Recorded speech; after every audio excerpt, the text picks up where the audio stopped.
Et voilà, bonjour Thérèse. Bonjour Gagnon. Lynn. Bonjour. Bonjour les auditeurs. Oui, je suis vraiment contente que tu sois là. Ça fait quelques fois que tu viens.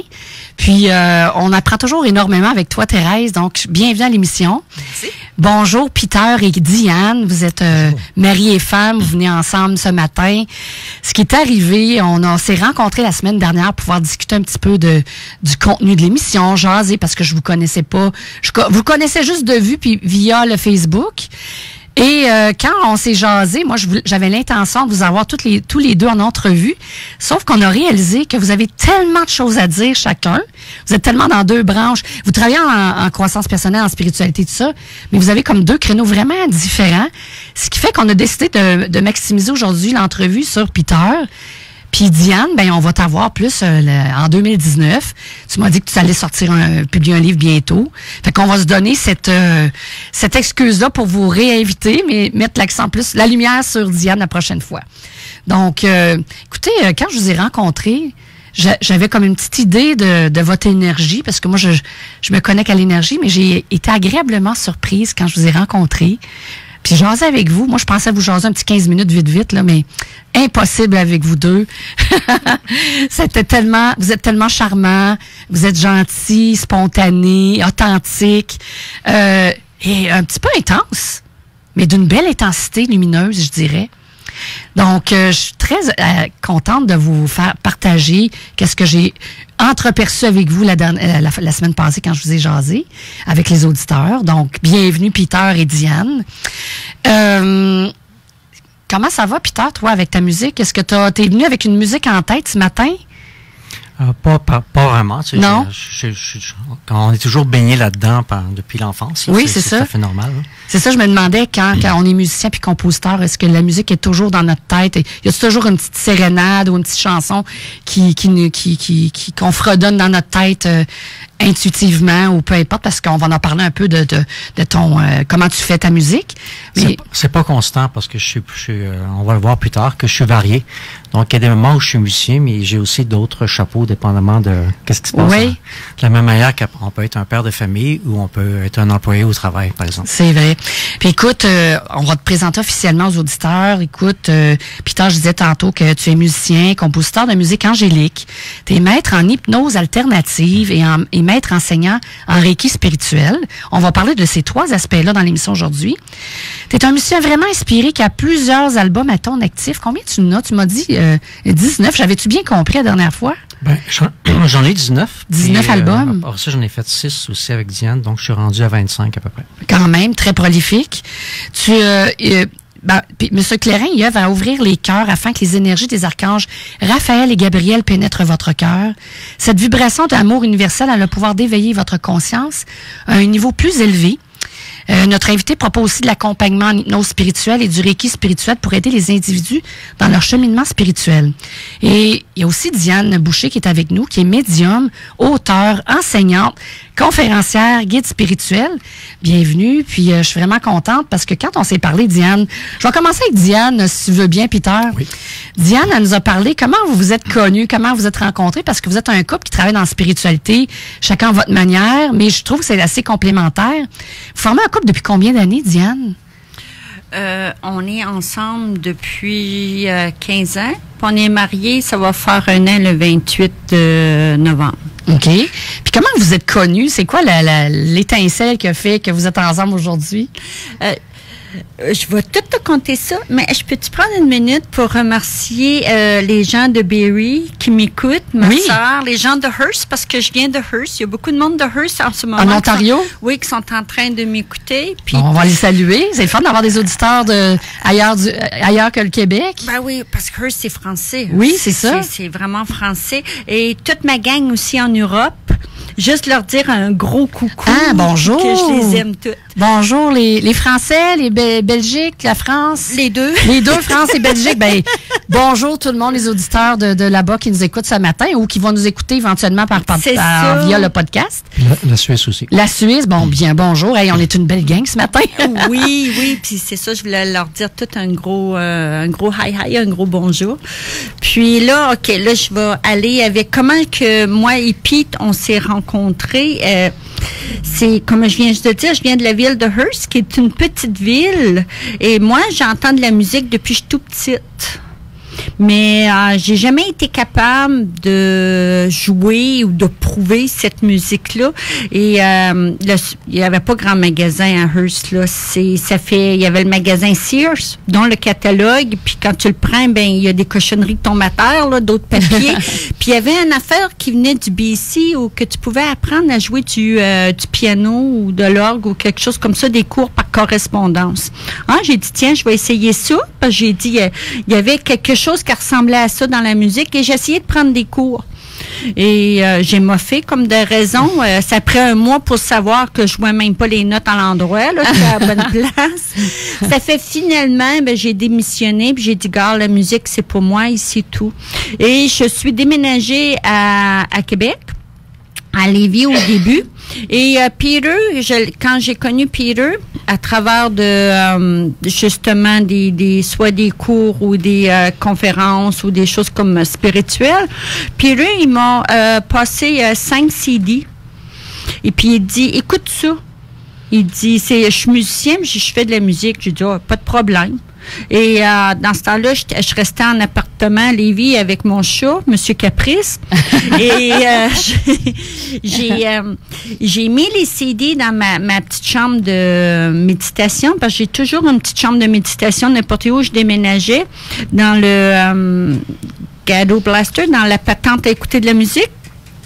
Puis quand j'ai mis la musique, j'ai eu envie d'aller à la chambre de bain en même temps, mais la toilette est juste à côté.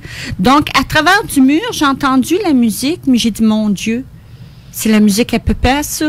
C'est la musique quand mon père est décédé. Puis je me rappelle très bien parce que c'était la seule musique où vraiment j'entendais chanter dessus, puis j'avais chanté, et c'était vraiment la musique à mon père. Donc, mais quand tu dis la musique à ton père, tu veux dire, il y avait de la musique qui jouait lors de ses funérailles? Non. C'est quand que mon père est décédé, tout le monde dormait, puis quand quelqu'un décédait, j'entendais de la musique. Ah, mon Dieu! Et mon père, c'était vraiment plus fort que les autres, et il y avait un chant qui chantait « Dieu est bon, Dieu est beau, Dieu est dans les cieux », je m'en rappelle par cœur. Donc, c'est ta médiumnité qui se manifestait comme ça, là? En entendant de la musique. C'est sûr, mais moi, je savais pas, moi, je pensais qu'elle était vraiment réelle, parce que depuis tout petite que je vois. Et, quelque part, là, je me suis dépêchée, je me suis lavée les mains, j'ai sorti de la chambre de bain. Puis là, j'ai couru dans la chambre, j'ai dit, tu sais, tout le monde, tous les archanges sont là, il y a le chant, et tu sais, j'entendais la musique, mais j'entendais pas chanter. Et mon chat était marrant, il était en train de grimper après le rideau, il cherchait partout. Et j'ai réalisé que c'était le CD dans le machin chouette qui jouait. Et là, j'ai fait comme, oh, OK. Puis eux jouent la musique que moi, j'entends. Donc, j'ai pris la tête chaud, j'ai collé un peu à côté du micro pour qu'il arrête de courir partout. Et là, j'ai appelé, puis eux, ils appelaient ça la musique de New Age, Nouvel Âge. Oui. Ça fait là, je l'ai appelé, puis j'ai dit, hey, t'es menteur. Ça, c'est de la musique de l'au-delà. C'est de la musique, tu sais, comme. Tu l'as traité de menteur. Là, il est parti à rire, puis il l'a appelé de la musique plutôt angélique. OK. Et là, j'avais le gars, là. C'était hors de question que je le laisse aller, et c'est comme ça que ça continuait. Okay. Et en plus, moi, j'ai toujours appelé ça la chorale des anges. Et quand j'ai checké dessus le CD, la pochette, je tourne la pochette de bord, et c'est le même titre. La chorale des anges. Wow! Et on est à 18 heures de distance et on ne se connaît pas du tout. Hein? Ça fait, non, j'ai dit, il n'y a pas de hasard. Et depuis ce temps-là, j'étais avec lui. Ça fait, j'ai le musicien, j'ai plus besoin d'apprendre à la musique. Puis j'ai toujours de la musique. Donc, c'est un peu la manière, Peter, que tu dois faire pour charmer encore ta douce aujourd'hui en jouant de la musique. Être aux anges. Oui, elle doit être aux anges. Hey, c'est une super de belle histoire. Merci. Écoute, je me suis procuré ton CD cet été. C'est la première fois que j'écoutais ta musique, Peter. Mm-hmm. Et c'est grâce à la rencontre qu'on a faite chez toi, Thérèse. T'as fêté ton 24e anniversaire de boutique. Oui. Et là, il y avait plusieurs personnes et on se met à jaser, Peter et moi. Puis là, je dis, bon, conseille-moi sur un CD. J'ai pris Activation vibratoire Fibonacci, le CD que j'ai écouté. Et j'ai trouvé vraiment super intéressant. On a vraiment l'impression, quand j'ai l'écouté la première fois, j'avais vraiment l'impression de recevoir des vagues successives d'énergie de haute vibration. C'est comme si il y avait des vagues qui roulaient vers moi, mais c'était de l'énergie. Fait que j'ai trouvé ça très, très puissant. Ça nous met vraiment... C'est doux quand on l'écoute, mais c'est puissant à cause des énergies qu'on reçoit. On se sent vraiment enveloppé, protégé. Je trouve même que ça nous met dans un état méditatif. Ceux-là qui te suivent, ils doivent te dire ça. En tout cas, pour moi, ça permet d'avoir un état méditatif pour se calmer, se ressourcer, retourner à l'intérieur de soi. Et je trouve que cet album-là, moi, je connais pas les autres encore, là, mais je trouve que l'album culmine à la fin avec une pièce qui s'intitule « Activation du chariot de feu ». C'est venu me chercher parce qu'on a parlé du feu avec Jean-Pierre Baudouin la dernière fois. Puis, je trouve que cette pièce-là, en tout cas, je sais pas si c'était ton intention, ça nous amène vraiment à communier avec l'élément feu qui est en nous, puis qu'on a rarement accès à cet élément-là. Souvent, on a peur un petit peu du feu.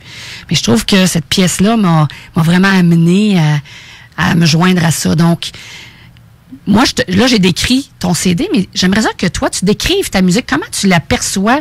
Comment ça fonctionne? Puis en plus, tu fais de l'hypnose en même temps. Ça doit un peu... tu sais, les deux sphères de tes activités doivent s'inspirer l'une et l'autre. Là. Comment tu la décris, toi, ta musique, Peter? Ce qui arrive, c'est que depuis que je suis enfant, je cherche une façon de... Parce que j'ai vu que quand j'étais enfant, je voyais que les gens n'avaient pas l'air bien. Que les gens étaient... puis des fois, on a certaines perceptions.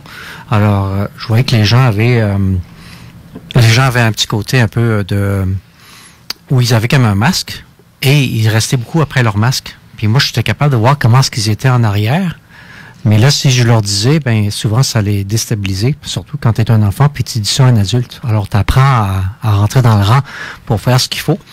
Puis je me dis, quand je vais être assez âgé, ben là, je vais pouvoir faire peut-être quelque chose pour aider les gens à pouvoir se sentir mieux avec eux-mêmes. Puis là, j'ai cherché longtemps.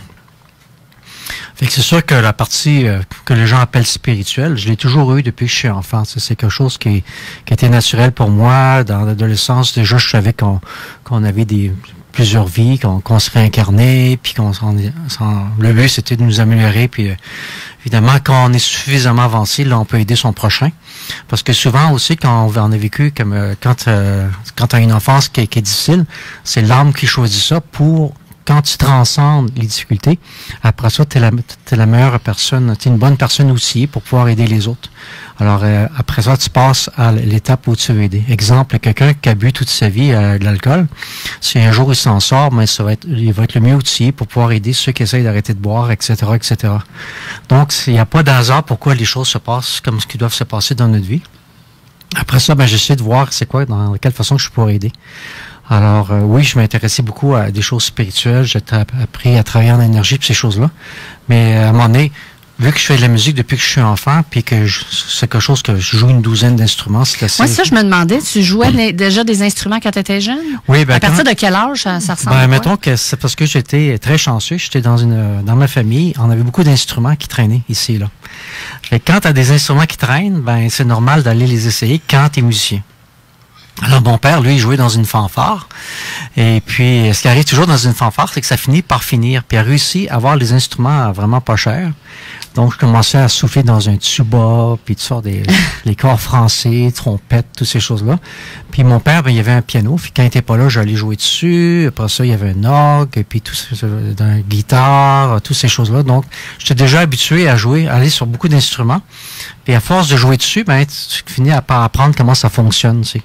Alors, au lieu de lire à la note, comme, mettons, des gens qui vont faire un ou deux instruments, moi, j'allais sur tous les instruments. Ma mère avait un violon qui traînait, j'allais là-dessus, j'essayais d'embarquer dessus pour correctement, accordéon, toutes ces choses-là. Donc, j'étais déjà baigné là-dedans. Puis là, après, ben, je savais que je pouvais composer parce que j'étais envahi par de la musique. On appelle ça envahi, ça veut dire que ton esprit est toujours pris avec de la musique. Alors, au début, quand on est musicien, bon, on fait la musique des autres. Puis, tu as ceux qui vont faire la musique des autres pour le reste de leur vie, qui on appelle ça des excellents interprètes. Alors, ils vont faire du Beethoven, ça parfaitement, ces choses-là. Puis, tu as une autre catégorie où eux autres vont aller dans la composition. Alors, éventuellement, à force de composer, tu finis par développer ce qu'on appelle ton style.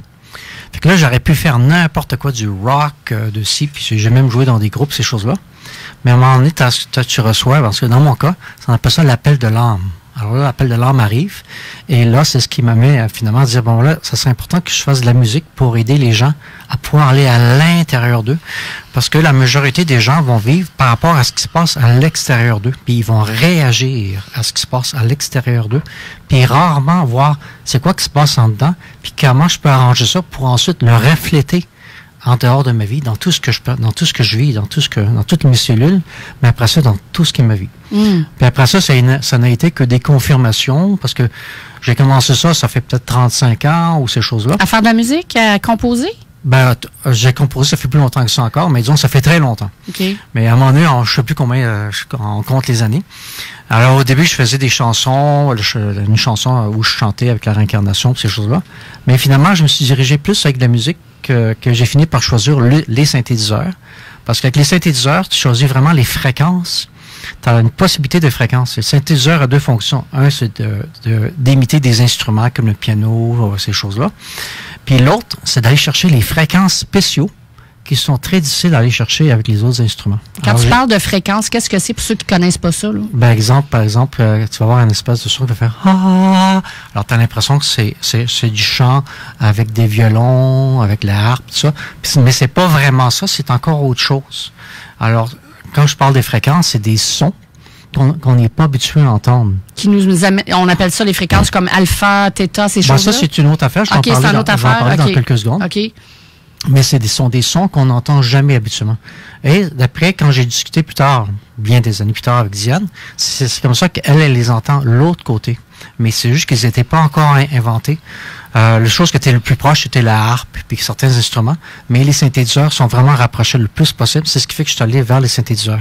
Donc, tes albums, c'est fait avec des synthétiseurs. Tu n'as pas plusieurs instruments à côté, là. Je pourrais, mais les synthétiseurs vont vraiment faire ce que je recherche. Okay. Donc, au lieu de mettre du piano, de la harpe, ici, puis ça, je vais plutôt aller chercher ces fréquences-là qui existent. Ben, ces sons-là, c'est des sons vraiment spéciaux. Alors, il y en a un qui me disait ça, il disait, toi, c'est étrange. Moi, quand je compose, je vais mettre la batterie, la basse, la guitare, puis ces choses-là, le piano, puis ces choses-là, puis après ça, je chante. Mais toi, la moitié, une grosse part du travail, c'est de trouver les bons sons. Okay. Après ça, tu peux commencer à jouer. C'est exactement ça. OK. Puis là, vu que tu travailles en hypnose, tu as dû intégrer ça un peu dans ta musique, là, un peu beaucoup, probablement. En tout cas, moi, je sais ce que je pense. Là. Okay. Ben, on va expliquer un petit peu c'est quoi l'hypnose. Ben, oui. Moi, j'ai commencé à faire des choses en hypnose il y a 31 ans déjà, puis c'était des vies passées. Mais j'étais un peu en avance dans mon temps. Parce que il y avait pas beaucoup de gens qui s'intéressaient à se faire hypnotiser pour aller voir c'est quoi leur vie passée ou l'entre-deux vie à l'époque. Donc, j'ai un petit peu mis ça de côté un petit peu, toujours en gardant ça dans mon arrière-plan.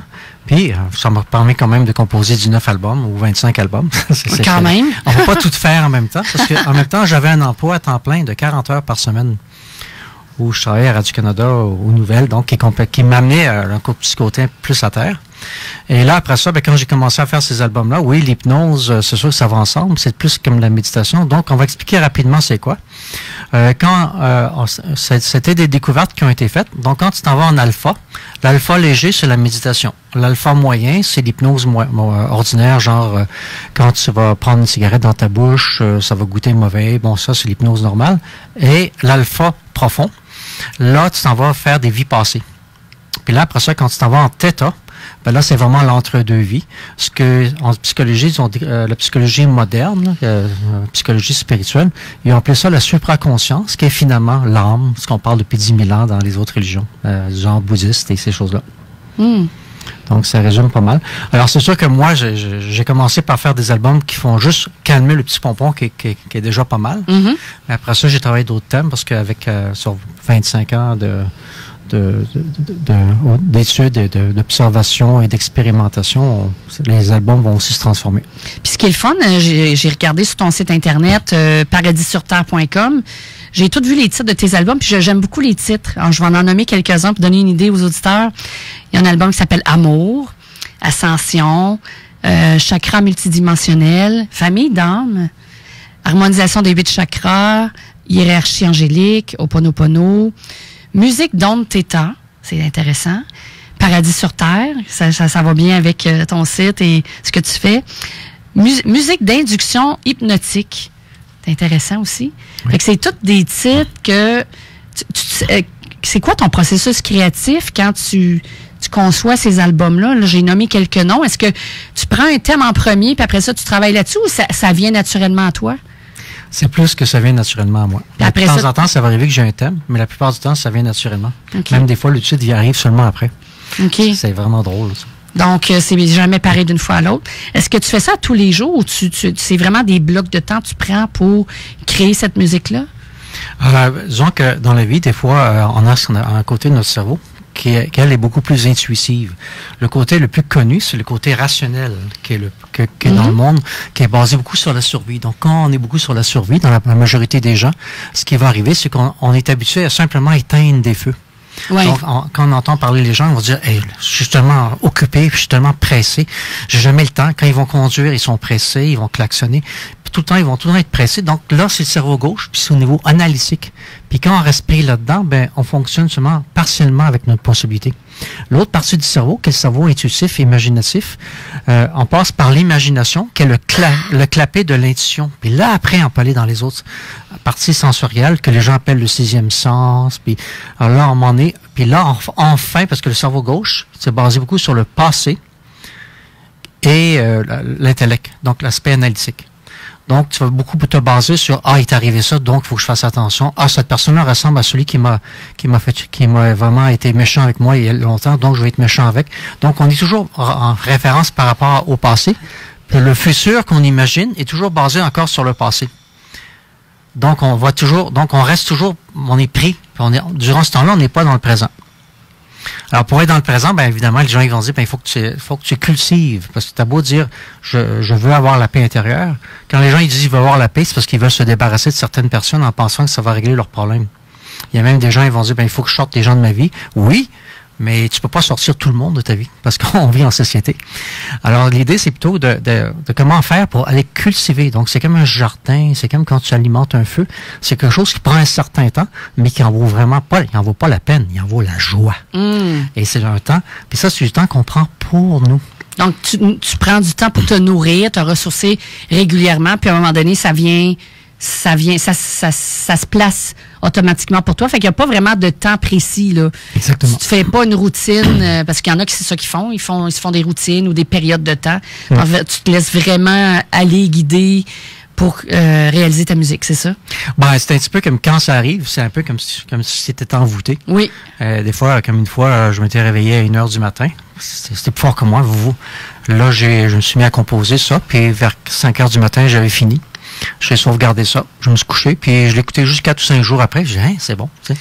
Mais, tu sais, je veux dire, ça se passe. Donc, les gens, dans les années 30, on appelait ça être inspiré. Ouais. Après ça, ils ont donné d'autres mots. Puis maintenant, le mot à la mode, ils appellent ça canalisation. Oui, oui. Mais ça veut tout dire la même chose. Oui, inspiration, canalisation. Oui, moi aussi, je pense que c'est la même chose. C'est quoi? Quand on inspire, c'est que on inspire. Puis après ça, quand on expire, c'est là où la partie sur la Terre qui est la plus difficile, c'est que on a beau avoir des bonnes idées, c'est quand tu arrives à les manifester, les réaliser de manière concrète. Que ce soit un album, que ce soit quand Thérèse Gagnon fait des beaux tableaux, des géométries sacrées, ça peut être toutes sortes de choses, mais c'est quand on fait ça, là, puis là, on est dans un monde, là, où on va aller avec le thème d'aujourd'hui, qui est les temps de naître, qui est le 2e livre à Diane, souvent on me demande d'expliquer, c'est que là, les choses vont en accélération. Donc, si on parle au niveau de l'informatique, le buffer entre ce que tu veux faire et ce qui va arriver est raccourci. C'est pour ça qu'on dit faites attention à ce que vous pensez, parce que les choses vont arriver plus vite qu'avant. Les gens qui ont peur de passer au feu ou de faire un accident d'automobile, s'ils font pas attention, ça va arriver plus vite que prévu. Avant, ça pouvait prendre 20 ans et plus. La même chose pour les bonnes affaires. Tu as une idée, tu trouves ça formidable, tu en parles sur Facebook, rapidement, ça va se réaliser. Avant, ça prenait 20 ans et plus. Oui, c'est vrai, ça va de plus en plus vite. Donc, il y a une raison pourquoi ça arrive. On est dans un temps de changement. La partie qui est inconfortable maintenant, ça s'appelle la transition. Donc, c'est un peu comme quand tu es adolescent, tu as les bras un peu trop longs, ça fait donc tu penses, tu as la pomme d'Adam qui sort, puis c'est quoi qui se passe? On n'est pas tout à fait un enfant, puis on n'est pas encore complètement un adulte. Donc, c'est pour ça qu'on se sent un peu inconfortable. Mais quand on est en vie dans une situation un peu inconfortable dans le monde, on va dire, c'est la fin du monde. Oui, ça va être la fin d'un monde. Le monde tel qu'on a connu avant, qui est plutôt superficiel, basé sur le paraître. Puis là, c'est assez difficile parce qu'on va passer du paraître à l'être. C'est pour ça que c'est difficile un petit peu, parce que là, on va pouvoir de plus en plus être réellement nous-mêmes dans notre quotidien. C'est super inspirant, Peter. On voit vraiment que tu te laisses guider par le moment présent, les guides, parce que tu travailles avec les guides. Tu parlais, je te présentais au début avec Raphaël et Gabriel, si je me souviens bien. Oui, ça c'est quand je fais de la musique. Oui. Mais on a aussi chacun un guide personnel à nous qui est attribué à notre évolution spirituelle, qu'on soit conscient ou pas. Là, on a parlé du musicien, mais là, on va s'en aller à la pause. Mais après cette pause-là, je veux qu'on fasse écouter aux auditeurs des extraits de tes albums que tu m'as transmis, des petits extraits d'1 minute environ. Fait qu'on va aller à la pause, puis après ça, on va faire découvrir cette belle musique-là aux auditeurs. Fait qu'on s'en vient tout de suite après la pause. À tantôt. The Alternative Radio Station 96.9. À l'approche des parties de bureau, pensez au complexe de glace Onco. Réservez dès maintenant l'une de nos 2 salles décorées pour les fêtes avec une capacité